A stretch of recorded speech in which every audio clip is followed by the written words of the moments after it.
it's really interesting seeing the results of the Pokemon presentation because this was clearly a very well received direct. I mean, it's not really a direct, but it essentially is.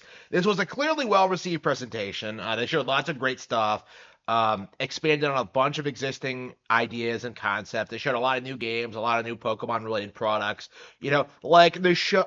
I was really surprised, going through random YouTube reaction streams and realizing that, like, wow, there are a lot of people who really, really love what the Pokemon Company is doing now. And I suppose this is exactly what I expected would happen, right? Because I always said that, like, the people complaining about Sword and Shield and Let's Go were tourists, that they weren't real fans. The very notion that they would complain about, like, oh, more graphics in and of itself kind of demonstrates that they don't understand the brand at all. But, like, I think it's safe to say now that, like, well, I think it's safe to say now that, like, outside of the Pretendo sphere, like people like RGT85 and Player Essence and Arlo and whoever else, outside of, like, the Nintendo damage control sphere, like, most people really understand just how great Pokemon actually is. I myself have just bought some new Pokemon cards. I'm really, really into a lot of these a lot of these products. I want to get back into the anime, right? There's so much I want to do with Pokemon in the near future that I really can't even keep up with it all. But every single time, every single time that game journos or YouTubers have to damage control the Pokemon brand, they have to do the same thing. Like, they have to complain about the graphics.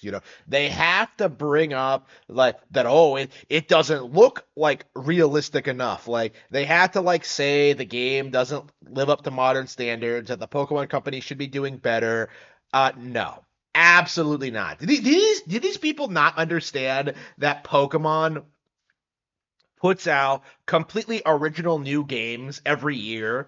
Like, do they not understand that this series is significantly more high quality than something like Xenoblade Chronicles X or uh, any of its other competitors that they lobby throw it up against? Like, do they not understand, like, how this works really?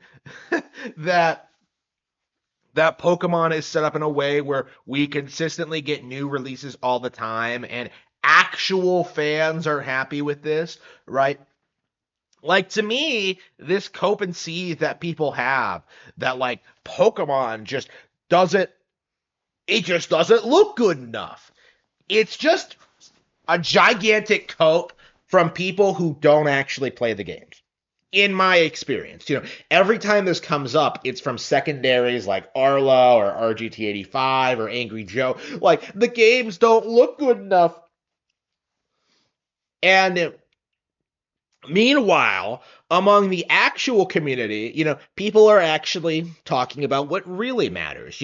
The settings, the locations, the new Pokemon, the new features, the new mechanics, what the plot's going to be like. Like, seeing the fan reaction to ZA and comparing it to, like, the damage control is it's very telling as to, like, what this is actually going to result in, because you're seeing a lot of people, like, crying about the graphics and, like, the design, and it's all just a gigantic cope to downplay the fact that this game clearly has been very well received by the actual audience. What haters say genuinely doesn't matter as long as the real audience plays and enjoys the game, right? That's what we're seeing here. That's what we're going to see for the foreseeable future, right?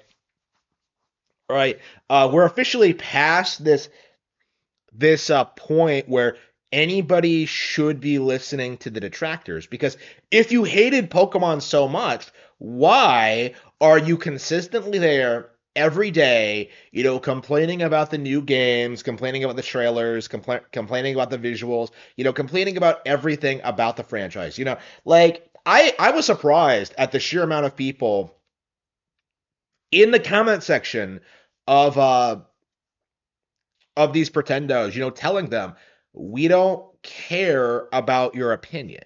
We don't care about the graphics. We don't care about your hot takes, right? Like you're done. And it really does need to be said, like that this Pokemon this posturing, right, has been going on since at least, well, the newest wave of it. This has been going on all generation since Let's Go came out.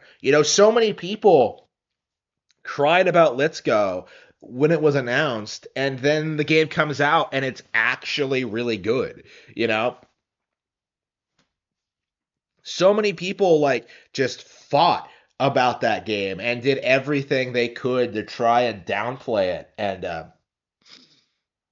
that mindset continued going into Sword and Shield and Scarlet and Violet. RGT85 is still complaining about the non-existent frame rate issues, right? If he'd actually played the game, he would know that the game looks great, that it plays great, that it has no frame rate issues at all, right? And yet so many people are still obsessively pretend it does. And I think more and more people are beginning to condemn those who would like actively make up narratives about the franchise and about the games. Like the narrative in regard to the Pokemon video game seems to be in free fall right now because like there is no viable competitor towards it. Everything that everyone has propped up over the years has collapsed. Like Palworld is like a complete train wreck and won't even exist 5 years from now, right? Like uh like these guys have just embarrassed themselves. And speaking of Palworld, like I think the way the Pretendo community hyped up Palworld the way it did, it kind of demonstrated how they don't really have any respect for Pokemon as a brand at all, right? Because you have this obviously plagiarized thing, and they went to bat for it and damage controlled for it for months until Nintendo announced that lawsuit. And at this point, it's like it's pretty sick. Everyone knows they are going to lose. They've already bent the knee in some ways. Nintendo is going to take them down. Uh, after they said that would never ever happen. Um, like after that situation, none of these people should be respected. Like we shouldn't listen to anybody who seriously said that Pokemon should take influences from Power, right? That is definitely something that we really need to speak out about. And it's not the only thing that the community has done wrong over the past several years, but we do have to start being a bit more aggressive when it comes to defending this brand because I am so tired of tourists coming in and complaining about like female characters wearing pants or whatever, right? Like whatever like fringe, like spurgy, just degenerate nonsense they come up with. Like we have to come out and tell them to shut the fuck up and that no one cares.